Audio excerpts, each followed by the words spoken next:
우리가 앞에서 배열이라고 하는 거를 했죠. 그래서 배열이라고 하는 거는 큰 변수 상자와 같다. 그러니까 다른 변수 상자들 똑같은 자료형을 가진 똑같은 타입을 가진 변수 상자가 5개가 있다라고 하면 그거를 감싸고 있는 또 다른 변수 상자와 같다. 근데 그 감싸고 있는 그 변수 상자를 한 세트가 아니라 두 세트를 놓는다고 한번 생각을 해보죠. 그러면 자, 이런 모양이 돼요. 그죠? 자, 그래서 일반적인 배열, 자, 5개의 변수상자가 들어간 하나의 변수상자. 이거를, 자, 10개로 늘리겠다라고 하면 이렇게 쭉 이어서 붙이겠죠. 그래서 이거를 1차원 별이라고도 부릅니다. 근데 이거를 5개짜리가 두 세트. 자, 이런 방향으로 오게 되면 이거는 2차원 별이라고 해요. 왜냐하면 5개짜리 곱하기 몇 세트. 이렇게 되는 거죠. 그래서 이런 배열은 언제 쓰냐면, 자, 우리가 전화번호 같은 거를 만들 때, 그러면 전화번호 안에 친구, 또는 가족 이런 그룹이 있겠죠. 그러면 친구 그룹 안에 그 각각의 사람들, 가족 그룹 안에 각각의 사람들을 넣는다라고 하면 전화번호부는 자, 각 2개의 그룹으로 된 그리고 그 그룹 안에는 5명씩 있는 자, 이렇게 할 수 있겠죠. 물론 각각의 그룹 안에 한 명씩 더 들어가면 자, 이 5개의 변수상자 들어가 있는 두 세트가 아니라 6개씩 들어가 있는 두 세트가 되고 하나는 비어 있겠죠. 자, 이런 식으로 구성이 됩니다. 그래서 처음에는 이 2차원 배열이라고 하는 걸 하게 되면 머릿속으로 이런 걸 그리는 게 참 머리 아플 수 있어요. 그래서 좀 어렵게 느껴지기도 합니다. 그래서 이런 게 좀 어렵게 느껴지는 경우에는 나중에 보셔도 돼요. 이 부분은 건너뛰셔도 된다라고 얘기할 수 있습니다. 자, 그래서 어쨌든 이런 2차원 배열이라고 하는 거는요. 우리가 자, person이라고 하는 클래스를 만들고 그거를 객체 자료형으로 쓴다라고 하면 자, person이라고 하고 자, 거기에 변수를 이렇게 변수 상자를 만들겠죠. 그러면 그 person이라고 하는 자료형 뒤에 대괄호 2개를 붙이는 거예요. 우리 하나만 붙였잖아요. 그죠? 그리고 equal 한 다음에 new person이라고 한 다음에 대괄호 2개가 있을 때 그 대괄호 2개에는 자, 5개짜리 변수, 5개의 변수가 들어간 게 두 세트가 있다. 이런 식으로 하게 됩니다. 그래서 그 큰 변수 상자가 몇 세트인지가 앞에 오고 각각의 그 큰 변수 상자 안에 5개가 들어가 있다라고 하는 걸 뒤에다가 넣게 됩니다. 자, 이거를 2차원 별이라고 한다 생각하시면 되겠죠. 자, 그래서 아까 얘기했던 것처럼 전화번호부를 얘기한다라고 하면 자, 처음에 이렇게 만들 수 있고요. 그 다음에 그거를 자, 1차원 배열 또는 일반적인 배열이라고 부르는 것들을 만들어서 이제 폼북이라고 하는 2차원 배열에 넣을 수 있는데요. 대괄호 2개 중에서 앞에 있는 게 몇 세트인지를 얘기한다 그랬잖아요. 그러니까 그게 두 세트니까 인덱스 0부터 시작하는 걸 보면 0하고 1인 경우가 있을 거예요. 그래서 대괄호를 그러니까 2개짜리를 만들고 대괄호를 하나만 붙이면 그러면 그 안에 5개짜리 중에 첫 번째를 얘기하는 거예요. 자, 여기 5개짜리 2개가 있잖아요. 그럼 그 중에 첫 번째가 0, 얘가 1이 됩니다. 그리고 자, 여기에 자, 이 첫 번째 거에서 자, 첫 번째 세트에서 첫 번째 요소다라고 하면 꺽쇠를 대괄호를 2개 붙이고 0, 0 이렇게 붙여주면 철수라고 하는 변수 상자를 참조할 수가 있게 됩니다. 그래서 이거를 2차원 별이라고 하는 거예요. 그래서 지금 우리가 본 저런 코드가 이런 모양으로 생각할 수 있겠죠. 폰북이라고 하는 걸 2차원 배열로 만들고 거기에 friends라고 하는 이름의 변수상자를 만드는데 얘도 배열로 되어 있는 거죠. 그 안에 변수상자가 하나, 둘, 셋, 넷, 5개 person이 들어가 있고요. family가 하나, 둘, 셋, 넷, 5개 들어가 있어서 여기다가 이렇게 설정을 하면 된다라고 보시면 되겠죠. 자, 이거를 2차원 배열이라고 한다. 자, 2차원 배열도 결국에는 우리가 그 안에 들어가 있는 요소들을 하나씩 확인할 수가 있겠죠. 그래서 for 구문 같은 걸로 확인할 수가 있습니다. 자, 한번 실제 코드로 만들어 볼까요? 자, 우리가 이전에 했던 코드로 가서 자, my data라고 하는 코드로 가서요. 자, 메인 액티비티로 한번 가볼까요? 자, 메인 액티비티에는 우리가 배열로 만든 그리고 배열 안에다가 만들어서 자, person이라고 하는 걸 쭉 집어넣었었는데 그거를 linear layout이라고 하는 거기다가 텍스트 뷰로 만들어서 계속 추가되는 이름을 보여주도록 했어요. 자, 이 정도만 해도 여러분이 앱이라고 하는 걸 만드는 것처럼 자, 그 정도까지 어느 정도 구성을 한 것처럼 보이게 되죠. 자, 아까 얘기했던 것처럼 자, 우리가 이걸 2차원 배열로 한번 생각해서 만들어 볼 수도 있어요. 그래서 2차원 배열은 그냥 테스트용으로 자, 여기 안에 자, 버튼 클릭했을 때 2차원 배열의 요소들을 쭉 로그로 찍도록 이렇게 만들어 보고 싶다라고 하면 자, 그거를 여기다가 한번 입력해 볼까요? 자, 여기에 2차원 배열을 그냥 한번 테스트용으로 한번 입력을 해보죠. 그래서 자, 2차원 배열은 어떻게 만드냐? 맨 위에다가 2차원 배열을 하나 선언을 해볼 수가 있겠죠.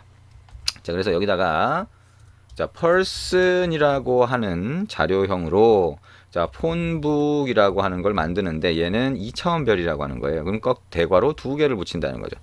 그 다음에 이거는 어떻게 해요? new person이라고 만드는데 역시 마찬가지로 대괄호 두 개를 붙이는 거예요.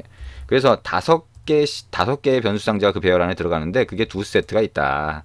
이렇게 만들 수 있다는 거죠.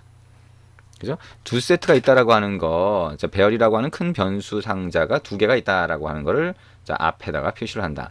자, 그러면 onCreate라고 하는 거 안에다가 이제 자, 만들어 본다라고 하면 자, 저기 안에다 실제 이제 변수 상자를 집어넣어 줘야 되겠죠. 자, 배열이라고 하는 거는 일종의 그것들을 담을 수 있는 또 다른 변수 상자니까요. 그래서 자, string이라고 하고 자, 우리 했던 것처럼 자, 이거는 일반적인 배열 또는 1차원 배열이라고 하고요.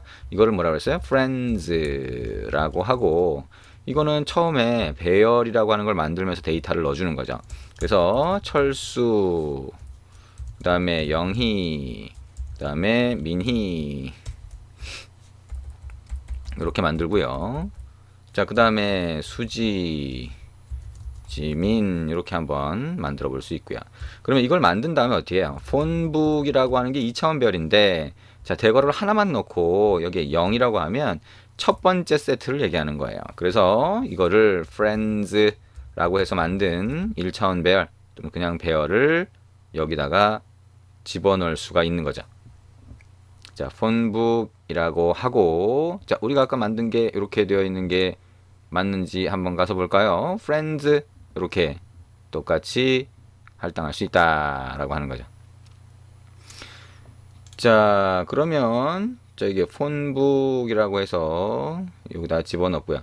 아, 근데 여기 보니까 incomparable type이라고 되어 있네요. 자, 여기 string이 아니라 person이라고 하는 걸 만들어야 되는데 person을 지금 만들기 좀 그러니까요. 여기 string이라고 해서 여기도 string 이렇게 해서 일단 이름만 집어넣는 걸로 이렇게 한번 만들어 볼게요. 자, 그리고 자, 이게 string이라고 해서 자, person으로 해서 아예 사람 객체를 만든 다음에 집어넣을 수도 있고요. 그러면 이 2차원 배열의 타입을 person이라고 하면 되고 지금 일단 테스트용으로 글자만 집어넣겠다는 거예요. 그 다음에 family라고 해서 가족들을 집어넣겠다라고 하면 자, 할아버지, 할머니, 아버지, 아빠 이렇게 할까요? 그 다음에 엄마, 나 이렇게 한번 넣을 수가 있을 것 같습니다. 그래서 이거는 폰북이라고 하는 거에 인덱스 1인 거에 family가 들어간다 이렇게 할 수가 있겠죠. FAMILY가 되겠죠. 자, 이렇게 family가 돼서 이렇게 집어넣을 수가 있고요. 이렇게 만든 거를 자, for 구문을 이용해서 전체 요소가 어떤 건지를 쭉 한번 뿌려보겠다라고 하면 어떻게 하면 돼요? 자, 우리가 for 구문을 썼었죠. 자, for 구문인데 자, int i라고 해서 i라고 하는 이름의 변수 상자를 int 크기로 만드는데 자, 그거를 0이라고 놓고요. 자, i가 어떻게 하면 돼요? 얘가 이게 2차원 배열입니다. 그래서 폰북이라고 하는 것점 length라고 하면 세트의 개수를 얘기해요. 그럼 두 개가 되는 겁니다. 자, 첫 번째 대괄호가 몇 개의 세트가 있는지를 얘기하는 거죠. 그죠? 그래서 length라고 하고요. 자, 그 다음에 i++라고 한 다음에 그 안에 다시 for 구문을 한 번 또 넣을 수 있습니다. 그래서 int j라고 하는 이름의 변수 상자를 0부터 얘는 j라고 하는 게 폰북에 여기에 대괄호를 하고요. i라고 하는 걸 여기다 넣어주면 그럼 어떻게 돼요? 그 세트의 첫 번째 0, 1 이렇게 되겠죠. 그죠? 첫 번째, 두 번째니까 0, 1 이렇게 될 겁니다. 그거의 length라고 하면 첫 번째 세트에 5개가 들어가 있고 두 번째 세트에 5개가 들어가 있으니까 그 각각의 개수가 보이게 됩니다. 그러니까 이렇게 하고 다시 j++라고 하면 이 첫 번째 for 구문이 돌면서 첫 번째, 두 번째 세트를 반복해서 찾게 되죠. 그 다음에 그 첫 번째 세트의 길이와 두 번째 세트의 길이를 계속 반복하면서 다시 그 안에서 5개씩 반복하게 되는 겁니다. 그래서 이 안에서 자, system.out.println이라고 하고 자, 배열 2차원 배열이죠.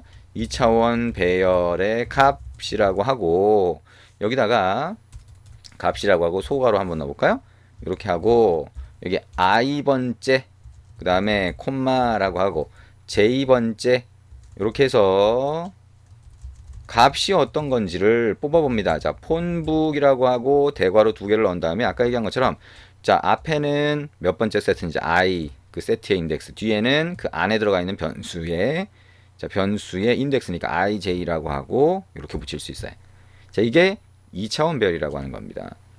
그래서 이거를 실행을 해보시면 자, 여기 안에 들어가 있는 철수, 영희, 민희, 수지, 지민, 할아버지, 할머니, 아빠, 나, 할머니 네. 자, 이렇게 해서 그 값들이 전부 다 쭉 뿌려지는 걸 볼 수가 있어요. 자, 이게 어떤 언어라고 했을 때 사용하는 가장 기본적인 형식 중에 하나입니다. 그래서 그 안에 들어가 있는 모든 값들을 뽑아본다라고 했을 때 자, 데이터를 집어넣는 방법 이렇게, 데이터를 뽑아보는 방법 이렇게 해서 예, 코드를 만들 수 있고요. 이렇게 실행할 수 있다라고 하는 거 생각을 해보시면 됩니다. 여러분 직접 실행해 보세요. 그러면 그렇게 동작을 하는 것을 확인할 수가 있을 겁니다.